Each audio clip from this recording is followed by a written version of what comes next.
大家好，我是期末忙的昏天黑地，直到寒假后1周才有时间恢复产能的玄武。在这边先和各位说个抱歉啊，之前说好分成2集上下半来进行讨论的水星2周年杂谈心得，因为某些原因，所以下半被暂时搁置了，之后会找时间额外补上。今天我想透过一则留言来简单回复一下有关于钢弹 Age 中我个人解说的问题啊。其实这个留言我早就看到一段时间了，只是前阵子实在是太忙而无暇顾及频道的经营，而且趁尚未决定下个主题系列的时机，跟观众的问题来个正面回复，感觉也还不错，还请各位当做 Age 特辑继续看下去，以防万一。秉持着我们一贯的老传统，本集一定会涵盖到整个钢弹 Age 的剧情内容。虽然我不认为会有什么都没看就直接往这种回忆影片一头栽进来的新观众是多数，不过如果你是还没有看过《机动战士钢弹 Age》这部作品的观众，我会建议你先去看完3季钢弹的 Age， 外加我前几部 Age 系列的讨论作为补充后，再回来观赏本期的影片。连结我也会放在资讯栏和影片右上角资讯卡中，前做了对剧透包容度后再进行观看哦。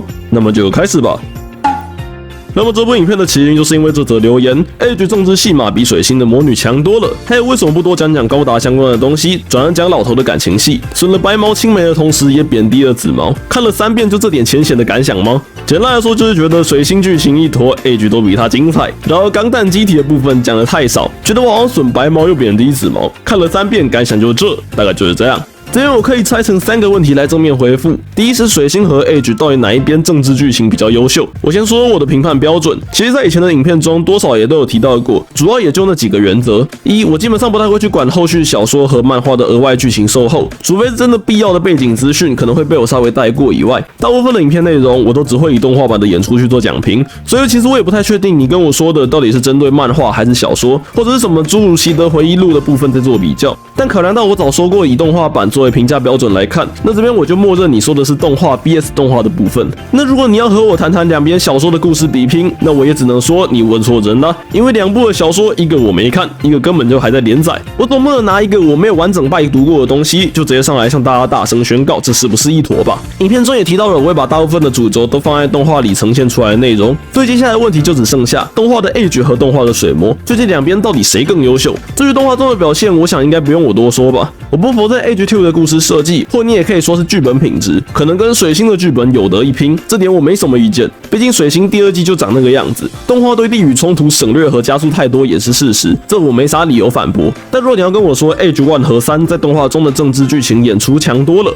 那我只问你，法丹篇那个玩自爆的老头到底是什么鸡巴小？指挥官带着一帮小弟玩班赛冲锋，结果整场战果结算下来，对敌方造成的损失还不如一套飞雀型装备。Like 你知道吗？我可以接受你玩万岁冲锋，好吗？我可以接受你玩万岁冲锋，毕竟这种死法也算是日式经典了。你不让这些日本人玩他们70多年前老爱玩的游戏，好像也不太对。处理得好，搞个壮烈成人，大概也没多少人会有意见。但你不能让一个角色在万岁冲锋过后，什么东西也没有留下啊！为主角群开路也好，尽可能拉人陪葬也罢。看看欧欧的葛阿汉，最终战为了帮他人开路，直接连人带机撞进去，开拓了个大洞出来，也确实起到了先锋队所必须完成的使命。这样子的牺牲或奉献，在我看来就是一个非常优秀且经典的人设。你但凡今天法单篇的双方混战，不要把它搞得好像是什么奇怪的低龄向帮派械斗，那太 low 了好吗？兄弟，不要这样子。要看这种东西，还不如回去把你的高1基础社会课本打开，直接翻到明月械斗那段，打的都比这傻逼玩意精彩。你但凡今天法单篇有处理好，真的都不至于搞出这么对卧龙凤雏的地方军阀。所以总结来说 ，Age 的剧情比水星优秀吗？若是动画的 Age 2对标水星2，亦或是小说的 Age 对标小说的水星，那我没什么意见呢。喜欢哪部作品的剧本本来就是个人的自由，我从不会介意别人拿等级相似的东西去做比较和评价。你有你的论点，我有我的坚持，不同意见上来打打嘴炮，这样很好。不如说我很喜欢这样的风气。但动画版 Age 1和 Age 3比水星的政治剧本更好。不是水星烂了就代表你法单篇变好了好吗？是说2部从最一开始的方向就不太一样，直接拿来比较是真的怪到不行。Age 的重心明显放在了3代人的传承，政治为了迎合低龄向观众，本来就不会设计的太难，但硬要去 argue 水星的政治戏比 Age 糟，真的会让人怀疑这到底是不是反串的串仔，你知道吗？第2点就是钢弹的东西讲太少，重点都放在老头子身上。是啊，怎么了吗？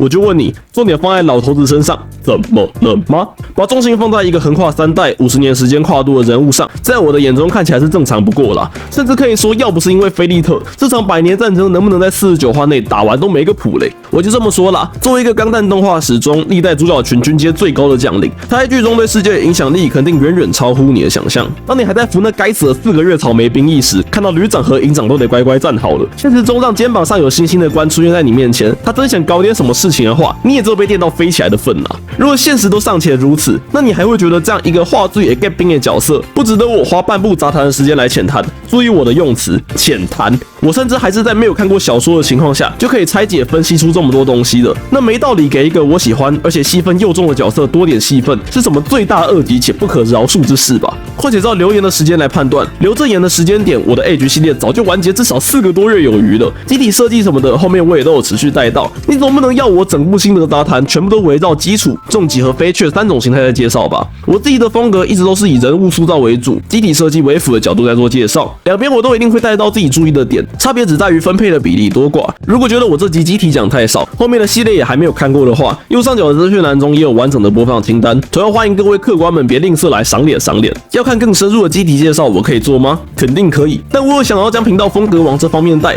甚至是专门做一集 Age 机体全展开吗？反正绝对不会是现在。可能你更看重的是机体的设定背景、装备的详细配置，甚至是设计作画对于机械的巧思创意，这些我也可以理解。但我更在乎的是编剧对于主角性格的描写，隐藏于小人物间的紧密关系网，剧本世界观的逻辑架构，还有哪对 CP 更香更好吃的讨论。说到底，我对于自己的风格期许，绝对不是什么太过正经且只专精一个领域的笨呆大学钢弹系考古学家啊。毕竟要比机体的了解，我不如专业玩组装改模型的模型频道。我没有能力，更没有意愿去往这种专科的领域方向去做倾斜。我甚至是有意识想要跨足到不同的圈子。最新的 Short 更是早早就飞去绝区0的剧情解析了。至于我采白毛而捧紫毛的事，看过我 Age 系列的观众应该早就人尽皆知了吧？是啊，我是白毛黑没错啊。然后呢，损白毛又贬紫毛。如果是针对我是白毛黑的部分提出质疑，那我没什么好讲的。我这个人不管在现实还是网络上都爱说大实话。你可以说我就是个网络喷子，但任何黑粉的产生都一定有其因果。我在喷剧情的时候，也一定会和你们解释我为何而喷。事实就是剧中从头到尾给白毛的戏份根本不够。一般大家都会为打不赢天降的青梅而感到惋惜，但动画主线这边的菲利特可从头到尾都没有表达过对白毛的喜爱，那种在乎真的就是 care 挚友的那种重视，以及视为最佳拍档的纯粹友谊。别跟我说他是木头不懂感情之类的狗屁，妈的！钢弹 Age 第11话明斯利的再会，第30秒、第7分57秒、第9分47秒、第14分26秒、第15分20秒以及17分13秒，时间码都已经帮忙标好了。别说我对大家不好，以上的秒数都先给老子翻出来看3遍，看完有意见的人再给我出来狗叫，真是越讲越生气。我会这样喷绝对不是空穴来风，1年多前的影片早就说过了。要不是今天幽灵向微软更新，被强迫安装在 Windows MS 上，成为超大号 Amplify 电路解都解不掉，又被光刀捅到核心救都救不回来。你但凡幽灵今天是重伤昏迷，被菲利特从机上拽下来救回去疗伤好了，哪怕是断手断脚了也罢。你倒是来看看白毛还有没有任何一丝成为正宫上位的机会。我把1年前写的杂谈大纲再拿出来看，也仍旧不认为有什么好争论的。事实就是 EP 中菲利特压根就没有正眼看过白毛，和白毛搭校车时满脑子维根，上课时也满课本维根，书籍的时候只想着维根，孤寂的睡觉时脑子里也是幽灵和维根50-50平分梦境。幽灵的那半我不好说梦了什么啦，懂的都懂。那如果我们反观幽灵呢？牵手、拥抱、定情信物，开发牛排作为能力者的潜力，在宇宙恣意的漂浮、失重、游荡，一段因危机而起的乱世之情，种种迸发感情的火花，他们俩全具备了。正所谓小别胜新婚，大别赛初恋。更何况幽灵对于菲利特来说，根本是天降加初恋的双 buff 加成。明斯利的久别重见，更有无限的喜爱盈满而出，自不必如此理繁续且多言。告诉你们啦，我就没看过在其他作品里 buff 上了这么多层的角色，最后还能被其他人反杀的。两人彼此间的羁绊根本堪比乙骨和李湘，而当然仅限前传的纯爱部分。那如果说今天2代艾米丽和菲利特互动能够更多一点，或者至少牛排能更在乎自己的老婆一些，那观众倒也不会有这么多的怨言。毕竟谁都嘛知道，钢弹作品里带有强化人特性或是诸如超能力者的角色，那个便当来丢基本上毫不手软。问题就是今天如果你去剖析菲利特的心境，你会发现15岁的菲利特和65岁的菲利特基本上追逐并促使其复仇的核心动力就没有什么不同，昔日的伤痛仍旧烙印于心。老年的他也仍旧徘徊于屈服战役的战场，厌恶着维根的邪恶，更痛恨着自己的无能，每时每刻都在为了当年的弱小而感到懊悔。而我们的白毛整整3代都在干嘛呢？没错，1代死命劝离，2代守活寡，3代直接被晾在旁边，看着旧日情人依偎在侧救赎自己的丈夫。哦，不对，这家伙不是 X Rounder， 所以高几率是什么也看不到，金价型莽包几雷。这也就是为什么 Age 的 ED 老是被别人笑是寡妇神曲的原因之一。难道这都还没有发现吗？搞得好像女方都只是来贡献自己的基因和发色，像是孟德尔遗传学的豌豆，多点遗传因子给下一代要出演的钢弹主角一样。好，那假设前面这些我们都不谈，就当2、3代的菲利特都是因为亲朋好友的死而胸怀愤怒，变成复仇者的原因绝对不是幽灵之死好了。那整个3代的艾米丽到底在哪里呢？说话！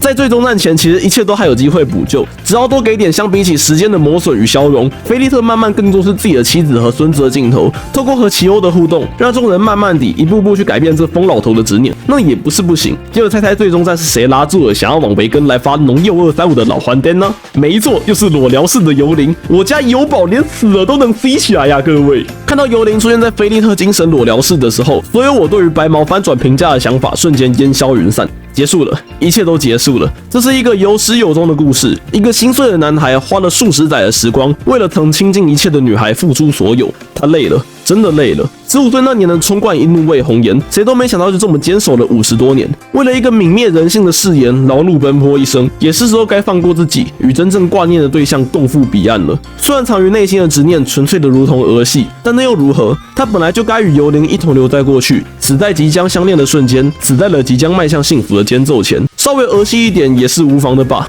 如果从未停留在殖民地的道路上，就这样子迈出步伐，是否就能不认得他的样貌，幸福地活下去呢？如果没有穿越那片森林，像这样好奇地溜到外头，眼前所见的闪耀流星也会化为某处的尘埃吧。但无论如何，这段旅程有甜蜜，有酸涩，有痛苦，有悲伤，但就是没有白毛能够插手的余地。你当然可以和我说，小说版可能真的有把白毛写好吧？我不确定，毕竟听说 Age 的小说是真的优秀，连我看过部分节录都觉得比原作动画还好。但前面命题也早就说了，动画内的表现。那我想白毛在这里就是幽灵的备选，应该也是基于事实的陈述吧。所以最后总结一下回应吧。我损白毛吗？有啊，我损的可凶了。但扁的紫毛扁在哪？至少我是看不出来，也从来没有过这样的意思啦。至于3刷感想太浅显的部分，我是不知道你有没有看过我其他部的心得杂谈啦。但就这么说吧，我怎么感觉你没看完讲评就算了，怎么感觉连动画49集你都没有刷完一轮就跑出来大放厥词了？你所谓的深奥政治系，指的是那个抽象到不行的法单篇争斗吗？况且真以为每篇字数动不动就上看5、6千字的文稿，是什么随便看看随便写写就能生出来的东西吗？以防各位不知道，其实在最密集看水星的那段时间，我反复重刷的次数，甚至足以让我在看到画面的当下，马上就知道这是出自第几话第几幕的镜头。拿这种东西想来刁我，只能说真的省省吧，你不及格。那在影片结束前，就用这篇有关于编剧日野晃博于2012年 Age 动画播放完结的受访文稿，以及在搜寻资料的途中所找到底下的回应讨论来做 ending。资料来源我也会附在说明栏内，有兴趣的可以自行去拜读全文。这边有人针对原先坚持扑杀维根的通通歼灭老头，最后紧急踩刹车的心境提出了疑问。而编剧日野对此提出的回应则是，当时在探讨故事情节的时候，其实就有人有提到，将最后紧要关头的关键一集交给不是他太太的女性，这样真的好吗？毕竟都和艾米丽结婚，甚至也都有小孩了，最后却坚持让幽灵出来作证。但话说如此，当初两人的分别也不是出于讨厌彼此，而是在最多愁善感的时期与他天人永隔。就算后面结了婚，但那份情感应该还是难分难舍才是。这不只是动画看得见，现实中也同样会发生的情况。所以说女性制作人员表现得特别不能理解，不过这反而让我觉得这是非常真实的描述。当然底下的留言区也有人开喷这段言论，说看完这段访谈，难怪日本人这么多外遇之类的留言。也有人认为，如果以给小孩看的剧情来说，这么小的年纪就教孩童精神出轨的价值观，好像也不是什么正确的事，更侧面印证了老飞会做这么绝的原因。说到底还是因为初恋被杀而无法忘怀。针对这类型的留言交流，其实我一直都是非常感兴趣的，但无奈今天时间没那么多，如果再详细扯到精神出轨是否正确，那我肯定没法收完。未来若有谈论到相关的时事议题，我们再拉回来做介绍吧。那么今天影片就到这边，若喜欢我的影片，可以点个喜欢和订阅，打开小铃铛可以获得最新通知哦。IG 和 FB 粉丝团也成立啦，也请各位继续多多支持。过去看的社群系列每日一灵魔，虽然目前呈现半死不活的状态，但还是欢迎跟我一起来留言区捧场。频道也终于突破2000人订阅啦，感谢各位观众们的支持。频道会员和超级感谢也正式启用啦，目前只有简单设立一些基本福利和可爱的番茄狸猫贴图。对，没错，就是我平常会在留言区中时不时掏出来的狸猫巴巴大侠，还有会不翻译这样的版本哦。若想更进一步支持我的，也可以参考看看，你们留言我基本都会看过，也感谢一直以来各位不嫌弃我出片速度缓慢的支持。那么我是玄武，我们就下一个系列再见喽，大家拜拜。